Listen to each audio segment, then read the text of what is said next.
বর্তমান যুগে ছেলেদের বিয়ে করার ব্যাপারটা এত পরিমাণ কঠিন হয়েছে যে মাঝে মাঝে মনে হয় এর থেকে এভারেজ জয় করা সহজ।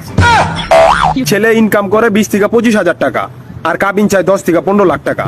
এখন আপনিই কোন 10-15 লাখ টাকা দিয়ে বিয়ে করে কি বাসায় বউ আনবেন, নাকি ইন্ডিয়া থেকে পেঁয়াজ আর আলু আমদানি করবেন? মাইয়া টিকটকার হইলেও সমস্যা নাই, কিন্তু পোলা বাটন ফোন ইউজার হইতে হইব।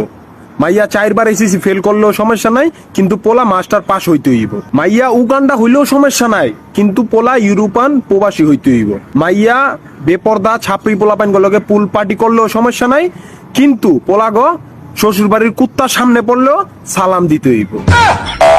যদিও বিয়ের কথাবার্তা ঠিক হয়, তখন এমন ভাবে ইনভেস্টিগেট করব ছেলের ব্যাপারে মনে হয় বিয়ের জন্য খোঁজ খবর না, খুনির আসামির জন্য তদন্ত করতে আইছে।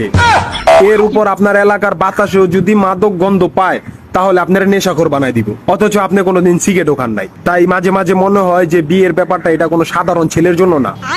বিয়ে ফরজ সুন্নত যাই বলেন, এটা অলিয়া উলিয়াদের জন্য।